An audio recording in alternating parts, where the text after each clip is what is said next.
नमस्कार। EPS 95 pension धारकों, EPFO की 21 फरवरी की मीटिंग जो रिजल्ट आना था, सभी पेंशन धारकों को बेसब्री से उसका इंतजार है।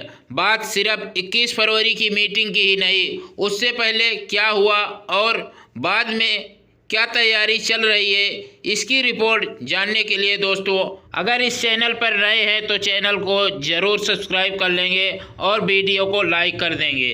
दोस्तों, आपको पेंशन आंदोलन की लगातार इस चैनल पर रिपोर्ट दी जा रही है, आपको भी इनके परिणामों का इंतज़ार होगा, लेकिन कुछ तथ्य को आपको जानना भी ज़रूरी है।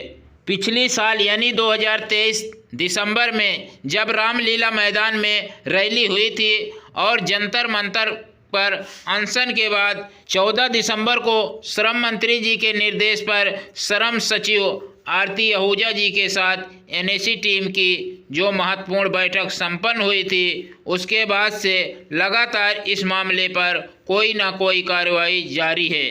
पिछले दिनों के कार्मिक अनशन से उत्पन्न हालातों का संज्ञान लेते हुए मथुरा सांसद माननीय हेमा मालिनी जी की पहल पर श्रम मंत्रालय में मीटिंग हुई। वहां पर श्रम सचिव आरती आहूजा जी ने इसका खुलासा किया था कि उन्होंने बताया था कि पिछले कई दिनों से हम लोग ईपीएफओ के साथ मिल कर के हम लोग इस पर काम कर रहे हैं। बैठक में लिए गए निर्णय के बाद 15 फरवरी को एनएसी के प्रस्ताव एडिशनल सीपीएफसी पेंशन अपराजिता जग्गी के सामने रखे गए और माननीय जग्गी मैडम जी के साथ विस्तृत चर्चा भी की गई।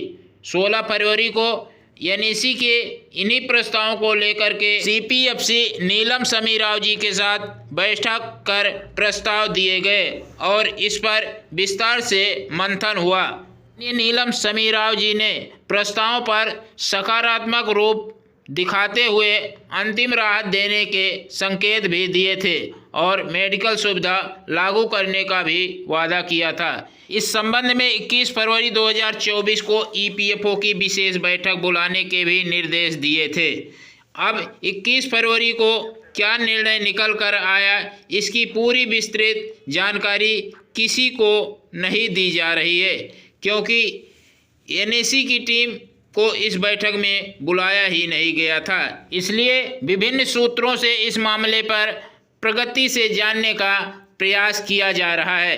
विभिन्न सूत्रों से मिली जानकारी में बताया गया कि आप लोग तो केवल 21 फरवरी की ही बात कर रहे हैं। माननीय कमांडर अशोक रावत जी और एनएसी की टीम ने फरवरी 2024 को सीपीएफसी मैडम नीलम समीर राव जी से मीटिंग करने के बाद ईपीएफओ के हेड ऑफिस व श्रम मंत्रालय में इसी मामले पर डेली बैठक की जा रही है। श्रम मंत्रालय और वित्त मंत्रालय में आपस में भी वार्ता हो रही है। दोस्तों, यही नहीं, ईपीएफओ की एक्चुरी के साथ विशेष बैठक की गई, क्योंकि वही ईपीएफओ का फाइनेंशियल स्टेटस बनाकर अभी और आगे का पड़ने वाले प्रभावों की रिपोर्ट देते हैं।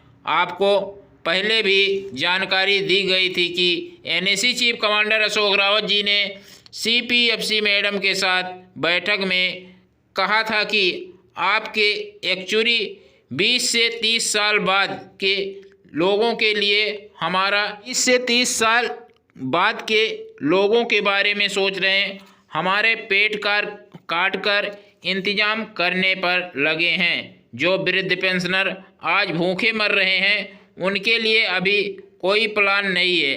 30 साल बाद के जो रिटायर होंगे, उनके लिए फंड जोड़ा जा रहा है। उन्होंने अपनी बाजू रखी, ये है वो है, एक्चुअली ये बोलता है, तो हमने उनको ये बोला कि एक्चुअली जो भी बोलता है, आपको एक्चुअली का जो भी आकलन है उसको बाजू में रखना पड़ेगा। और हमने उनको ये भी बोला कि नियम फॉलो करने के लिए होते हैं, लेकिन अगर नियम की तरफ से अगर दुनिया चलती तो कोई भी आदमी जो नियम पढ़ सकता है दुनिया चला सकता है। कार्यगुजारिशों के बारे में बताया जा चुका था, इसलिए उनके साथ भी अब बैठक हो रही है। एनएसी के वरिष्ठ नेता ईपीएफओ टीम, श्रम मंत्रालय और वित्त मंत्रालय के लोगों से लगातार संपर्क में है। यह भी जानकारी में आया है कि श्रम मंत्री जी भी इस पर प्रतिदिन अपडेट ले रहे हैं। 21 फरवरी को किस प्रस्ताव पर अंतिम निर्णय लिया गया, इसके बारे में बताने से सभी अभी बच रहे हैं। फिर भी जो हुआ है जल्द ही सभी के सामने आ जाएगा। एक बात और स्पष्ट हो गई है कि कई संगठन घर बैठे अपनी दुकान चला रहे थे, पर शासन स्तर पर EPS 95 राष्ट्रीय संघर्ष समिति पर दिन रात मेहनत कर अपने संघर्ष को मान्यता देकर कमांडर अशोक रावत जी ने और वीरेंद्र सिंह राजावत और NEC टीम के साथ बैठक कर प्रस्तावों के साथ विस्तार से विचार विमर्श किया जा रहा है। नेशनल एजुकेशन कमेटी जहां इन बैठकों पर अपनी टीमें बनाकर नज़र रखे हुए है, वहीं सरकार को कहीं इसे दक्षिण के कई राज्यों जैसे महाराष्ट्र और उत्तर प्रदेश में कई स्थानों पर सभाओं का आयोजन किया जा रहा है। कर्नाटक के बंगलुरु और उत्तर प्रदेश के कानपुर और उत्तर प्रदेश की राजधानी लखनऊ में 25 और 26 तारीख को सभाओं को आयोजित किया जा रहा है। सभी इंटेलिजेंस एजेंसी और NEC के वरिष्ठ पत्रकार बराबर जानकारी ले रहे हैं कि महाराष्ट्र के शिरडी में हजारों की संख्या में पेंशनरों ने बैठक की। शिरडी में हजारों की संख्या में पेंशनरों ने बैठक की। यहाँ पर हॉल छोटा पड़ जाने के कारण लोग सड़क पर बैठकर कमांडर अशोक रावत जी के भाषण को सुना। कमांडर साहब ने कहा कि नेता जब वोट मांगने आता है तो ये युवाओं के बारे में बात करता है, वृद्ध पेंशनरों के बारे में कोई सम्मान नहीं है। हमें अनदेखा कर रहे हैं ये नेता लोग। ना हम समाज के रहे, ना ही हम अपने घरों में सम्मान मिल रहा है। इसको हमें बदलना है। यह पेंशन नहीं, हमारे सम्मान की लड़ाई है। हम हर परिस्थिति में देखा है और झेला भी है। हमारे एकजुट होने से वृद्धों का सबसे बड़ा संगठन बनकर तैयार हुआ है और हम ये लड़ाई निश्चित जीतेंगे।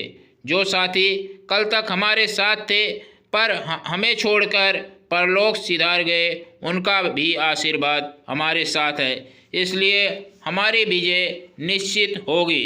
धन्यवाद।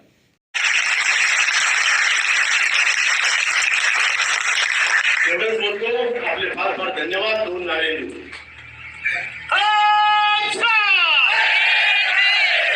म्हाताऱ्या लोकांनी हात उचलायचा नाही। तो दोस्तों ये थी लेटेस्ट जानकारी। दोस्तों ये जानकारी पसंद आई तो वीडियो को लाइक करेंगे, चैनल पर हमारे नए हैं चैनल को सब्सक्राइब कर लेंगे। मिलते हैं नेक्स्ट वीडियो में, अभी के लिए धन्यवाद। जय हिंद।